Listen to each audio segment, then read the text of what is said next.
na rako na ni ko na ye nke ka ku ke wona ala ma wuzu na ya ma wule si Ekokwana ka call dinga call.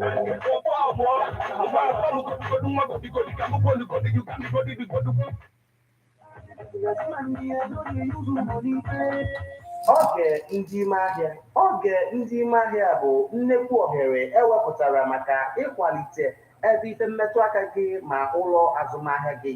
Mara na ihe dị mma n'anya bụ nwanne. Kedu uru oge ndị ime ahịa ga-abara gị? Uru oge ndị ime ahịa ga-abara gị bụ site n'oge ndị ime ahịa ị ga-enweta nnukwu ohere akpọrọ diskaụnt n'ọnụ bekee maka ịkwalite ebe azụmahịa gị.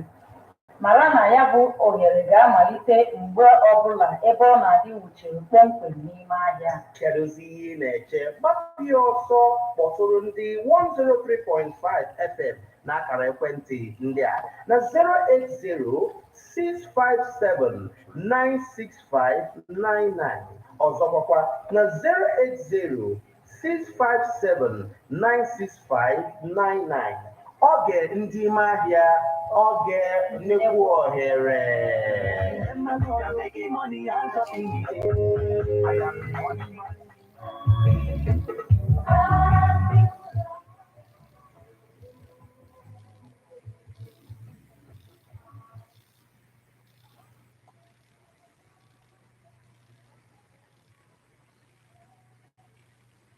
You're welcome back to Political Views on EBEONADI103.5 FM. I remain Martin Ifeanyi Ubah, and we are on to the stories making rounds our political space this morning. The next story we have for you on this particular edition of Political Views is Enugu lawmakers hold public hearing on water resources bill.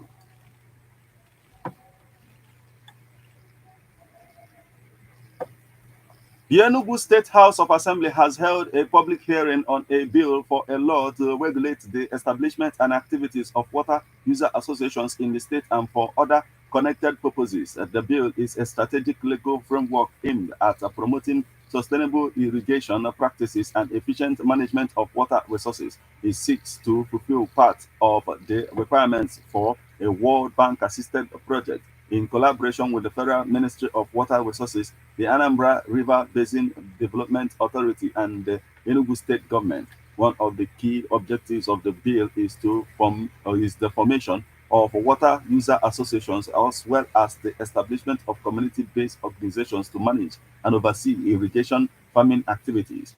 Already, the state government has committed a 2 billion naira counterpart fund to co-finance the project. The bill, when it becomes a law, will be a transformative initiative to enhance irrigation farming, empower local communities, and foster sustainable agricultural development in the state. It underscores a commitment to improving livelihoods and ensuring water resources sustainability.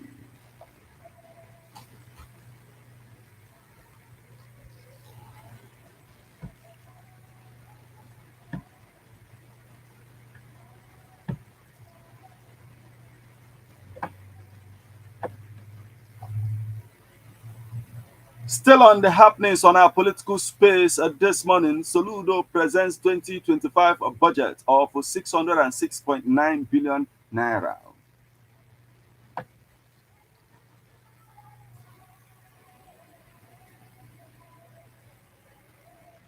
Governor Chukwumacha Soludo has presented the 2025 fiscal year budget of 606 billion naira to Anambra State House of Assembly in Awka, the state capital, with a 48% increase from the 2024 budget of 410 billion naira. Themed Changing Gears 2.0 with emphasis on acceleration and execution. 70% of the 2025 budget is focused on infrastructure, economic transformation, and human capital development, which remains the kernel of Soludo's administration.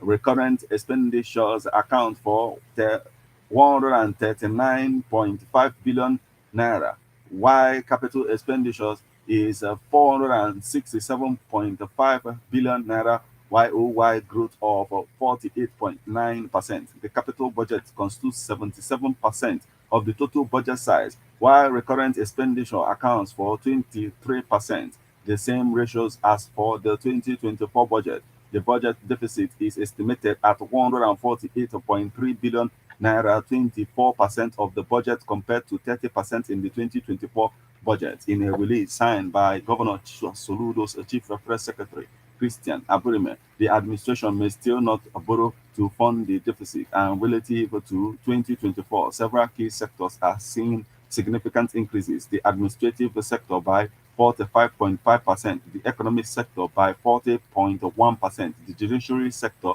by 51.3%, the social sector by 82.7%, education by 101.4%, health by 57.1%, and infrastructure investment by 38.9%. The statement states that Soludo's government will continue with the iconic projects initiated in 2024 while introducing new ones. These include the development of 3 new cities, Oka 2.0, Onitsha 2.0, and new industrial city, while the Anambra mixed use industrial city master plan and the railway master plan feasibility study have been completed, he stated.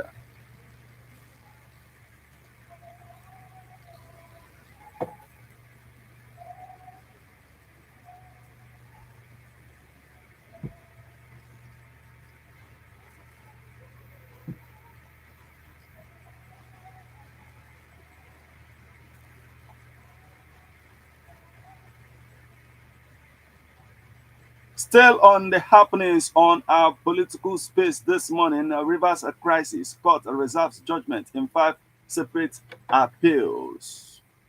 The Court of Appeal, Abuja Division, on Friday reserved judgments in 5 separate appeals arising from the judgments of a federal high court, Abuja, on the political crisis in Rivers State. The presiding justice of the Court of Appeal, Abuja Division, Justice Hammer Baka, reserved the judgment to a date that will be communicated to the parties after all processes filed in the appeals were adopted by councils. The appeals are CA, ABJ, CV 1277-2024, CA, ABJ, CV 1303-2024, CA, ABJ, CV 1293 2024, CAABJ CV 1287 2024, filed against the judgment of the Federal High Court, Abuja, delivered on October 30, 2024, and appeal number CA ABJ CV 1196 2024, filed against the judgment delivered by the same Federal High Court on October 2nd, 2024. Earlier, while adopting his briefs of agreement in the appeal, Yusuf Ali San, representing the governor of Rivers State, Simlilayi Fubara, in appeal number CA ABJ CV 1303-2024, prayed the court to consolidate the 5 appeals, a request the court granted. It will be recalled that Justice Joyce Abdul Malik of a Federal High Court, Abuja, had, in a judgment delivered on October 30th, stopped the Central Bank of Nigeria (CBN) from further releasing monthly financial allocations to the Rivers State government. The court held that the receipt and the disbursement of monthly allocations since January this year by Fubara is a constitutional somersault and aberration that must not be allowed to continue. Justice Abdul Malik will issued the order in a judgment in the suit filed by Rivers State House of Assembly, and the Right Honorable Martin Chike Amawelu, as its speaker, held that the presentation of the 2024 budget by Fubara before a 4-member Rivers State House of Assembly was an affront to the constitutional provision. The judge specifically held that Fubara's action in implementing an unlawful budget mark of gross violations of 1999 Constitution he swore to protect, and consequently restrained the Apex Bank, the Account General of the Federation, Zenith Bank, and Access Bank from further allowing Fubara to access money from the consolidated revenue and federation account. Justice Abu Malak held that the action of the 4-member Rivers State House of Assembly being held on to by Governor Fubara as yardstick to justify an unlawful budget had since been nullified and set aside by the Federal High Court, Abuja, and the Court of Appeal, Abuja Division. According to the judge, the judgment of Rivers State High Court, which gave power to the governor to implement the 2024 budget had also been set aside by the Court of Appeal. She said that the appropriation bill for January to December 2024 being operated by the fifth defendant, Fubara, having not been passed by the lawful House of Assembly is illegal, unlawful, and subversion of the 1999 Constitution. Now, according to the judge, it is mandatory to present appropriation bills before the appropriate House of Assembly before legitimate disbursement and withdrawals can then be made.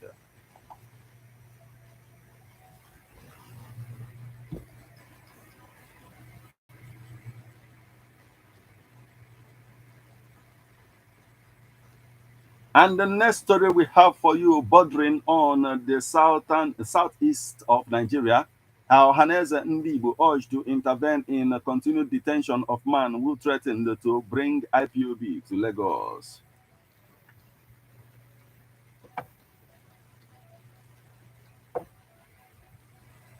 Now, the Apex Igbo Social Cultural Organization, Ohaneze Ndibo, has been called upon to intervene in the continued detention of Frederick Nwajago Okechukwu Nwanguma. A human rights activist said it was unjust to continue to detain Nwajago for close to 2 years, whereas those who provoked Nwajago's response are still free.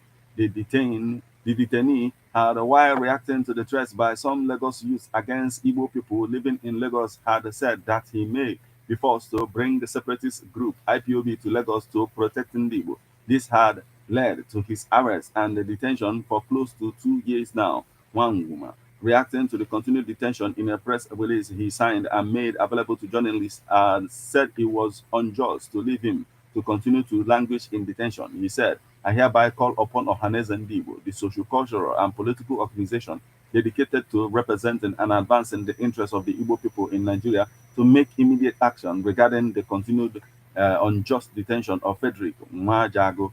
Mr. Nwajago has now spent nearly 2 years in prison following his arrest in April 2023. It is deeply concerning that those who made the initial threats which Mr. Nwajago responded to have not faced legal consequences, while he has been left to languish in prison.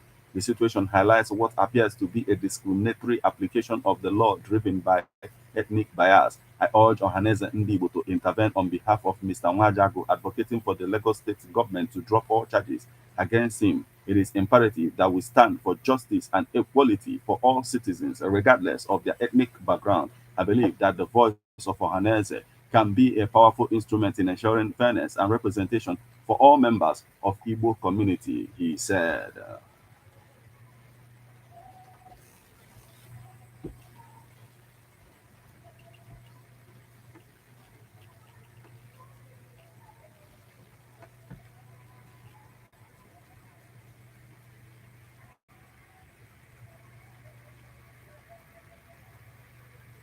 The next story we have for you this morning on this particular edition of Political Views on EBEONADI103.5FM is Edo government declares over 200 vehicles missing.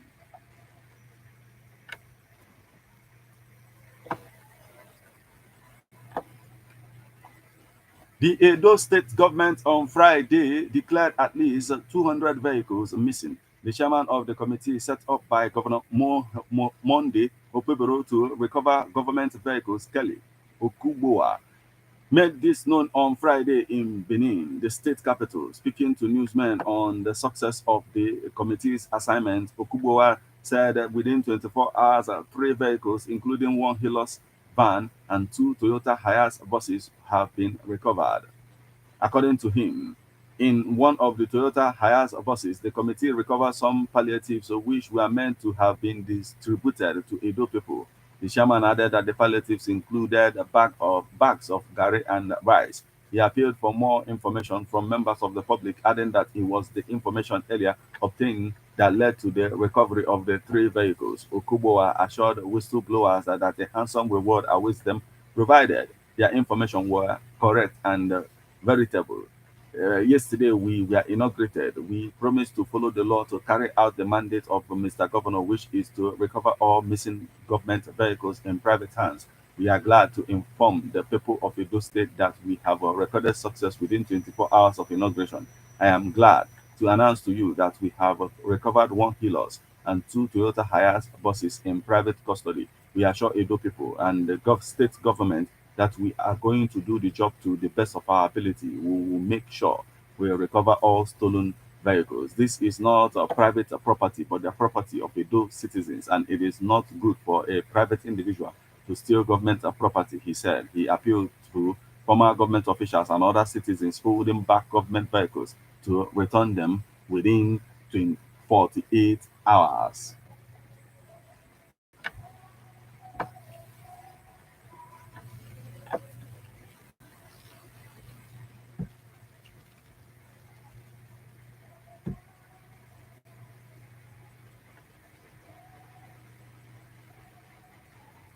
And the last story we have for you this morning, before you can call in and tell us what to think of all of this, is a maintain positive outlook amid nation's challenges. NOA urges youth.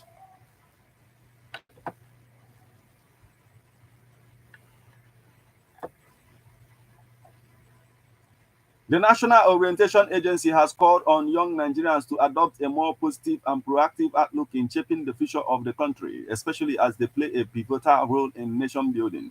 The agency made the call on Friday during the 747 National Values Charter Campus debate and the capacity building session held in Lagos, where young leaders from across Nigeria gathered to discuss critical national issues. The Director General of the NOA, Lanre Esa Oniru, emphasized the importance of young Nigerians in driving change, stating that the future of the nation hinges on the youth's ability to take up the mantle of leadership with integrity, responsibility, and purpose. This initiative is not just another training session, it is a movement, a call to action for each of us to embrace our roles as custodians of national values, champions of leadership, and agents of positive change, he said.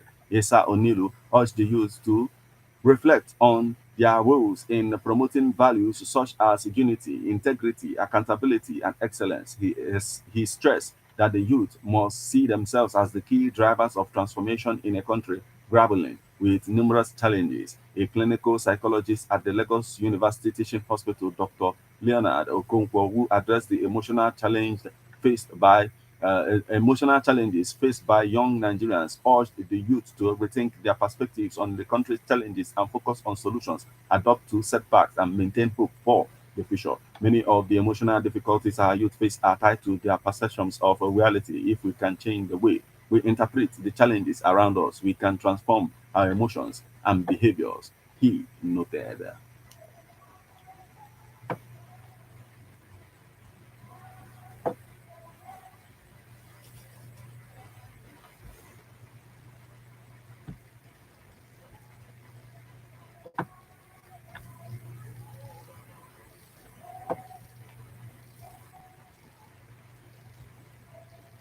There you have it.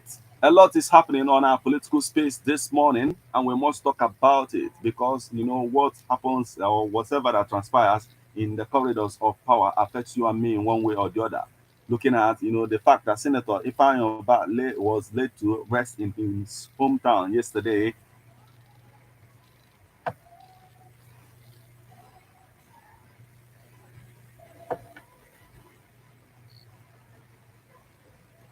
An event that brought together, popular political actors such as the Labour Party presidential candidate Peter Obi, Senator Ojo Zokalo of Abia North, former Senate President Bukara Saraki, and the Senator Victor Ume of Anambra Central. They all attended their funeral.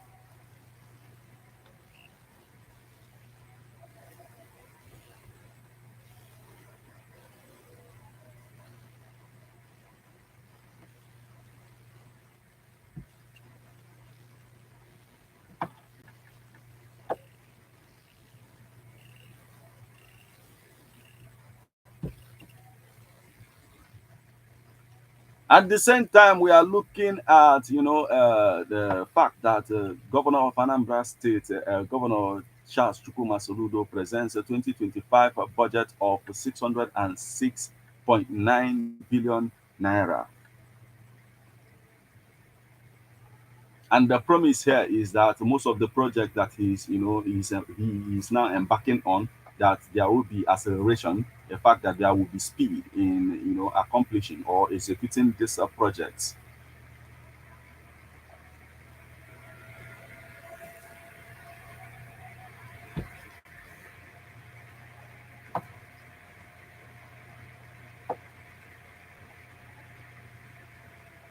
And at the same time, we are also looking at the fact that Ohaneze Ndi Igbo, urged to intervene in continued detention of a man who threatened to bring IPOB to Lagos. You remember when, he made such comments, and what happened? The man is still in detention. What is your take on all of this happening, in our political space this morning? The numbers you will call and then you become part of the conversation is 080